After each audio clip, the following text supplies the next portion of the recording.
la relación entre el centro y la periferia, es decir, entre Gran Bretaña e Irlanda del Norte, y el paralelo que aquí sería entre, digamos, Madrid y el País Vasco. Es decir, el País Vasco está perfectamente imbricado en la vida política del país. Por intentar explicarles esta cuestión, y puesto que no tenemos demasiado tiempo, simplemente les mencionaré cómo en el caso del Reino Unido no hay, los partidos, los ciudadanos norirlandeses no podían votar por partidos como el Partido Conservador o el Partido Laborista. Sí podían en un momento dado votar por el Partido Conservador, pero no por el Partido Laborista, porque no se presentaba a las elecciones en Irlanda del Norte. Hay un distanciamiento fruto también de esa relación colonial que había habido en el pasado. Es decir, son diferencias que muy sucintamente les planteo para intentar ilustrar por qué son tan importantes manifestar esas distinciones en uno y otro contexto. Y finalmente, otra característica distintiva muy importante es que en nuestro contexto, en el del País Vasco, tenemos ejemplos, experiencias de finalización del terrorismo que no han exigido la negociación, que no han exigido una negociación con concesiones como la que se planteó en la última legislatura. Es decir, en contra de ese argumento que exige la réplica del modelo norirlandés, señalando que solamente el final del terrorismo será posible con negociación, nosotros podemos aportar experiencias de finalización del terrorismo sin negociación, sin coste político. Y ese es un factor enormemente importante. Hay demostraciones de cómo los activistas de la organización terrorista llegan al convencimiento de la inutilidad de su violencia y es en ese momento cuando optan por la finalización del terrorismo. Y con estas distinciones, con esta última en concreto, puedo pasar a esa última parte de la presentación, la conclusión referente a ese modelo de finalización del terrorismo que creo nosotros podemos aportar mucho menos costoso política y humanamente que el que se ha aplicado en Irlanda del Norte, por los motivos que también ha señalado Javier Zarzalejos, por esa legitimación tan peligrosa que ha producido, por esa deslegitimación de la narrativa no violenta, por ese debilitamiento de las personas que se han opuesto a la violencia frente al fortalecimiento de quienes han utilizado la violencia y las consecuencias tan peligrosas que esa deslegitimación tiene para el futuro en una región como Irlanda del Norte. Precisamente porque entiendo que frente a este tipo de conflictos hay que tener una visión no solamente del corto plazo, sino también del medio y largo plazo, de las consecuencias humanas que tienen determinadas políticas frente al terrorismo. Creo que es muy importante apostar por un modelo antiterrorista que no suponga legitimación alguna de la organización terrorista y de quienes han apoyado la violencia y de quienes han favorecido la narrativa en la que se sustenta la violencia terrorista. En este caso me refiero al nacionalismo institucional y al nacionalismo democrático. Nuestra experiencia, igual que la de Irlanda del Norte, demuestra que el final del terrorismo se produce, que los activistas que optan por abandonar la violencia lo hacen porque las políticas coactivas del Estado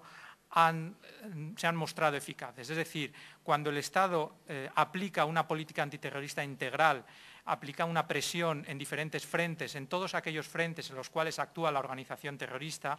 es decir, en el político, en el policial, en el social, en el judicial e incluso en el ideológico, cuando se aplica esa presión integral, es entonces cuando la organización terrorista tiene dificultades y cuando lleva a cabo una racionalización que es idéntica a la que practicamos cualquier otro ser humano, es decir, una valoración de costes y de beneficios. Es entonces cuando, a través de esa presión, el coste de la violencia es demasiado elevado y los beneficios no recomiendan la continuidad de la violencia.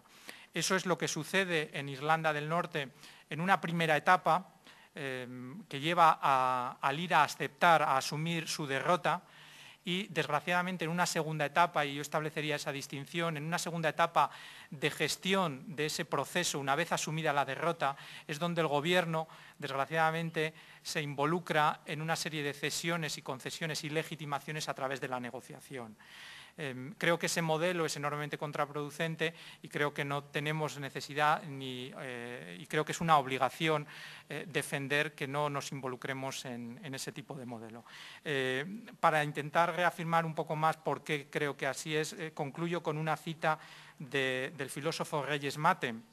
que en un informe de la Fundación Alternativas, una fundación afín al Partido Socialista y que publicó un informe sobre víctimas precisamente en la pasada legislatura durante el proceso de negociación, el filósofo Reyes Mate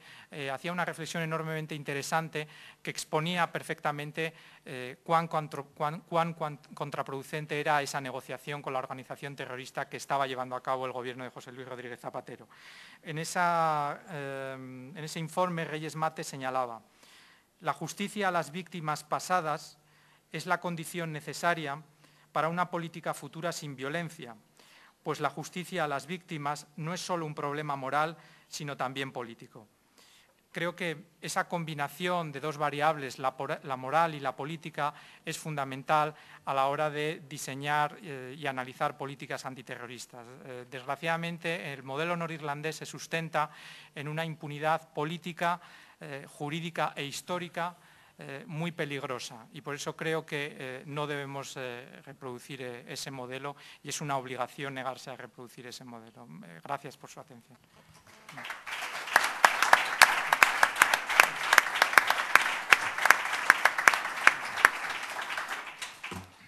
Muchas gracias, Rogelio, y invito al profesor Patterson a que tome la palabra. Thank you. Well, good evening, and first of all, I'd like to thank the Fundación Gregorio Ordóñez for the invitation to come here and have an opportunity to discuss what lessons can perhaps be drawn from our experience in Northern Ireland over the last 10 or so years. And I think it's understandable that people in Spain and in the Basque Country should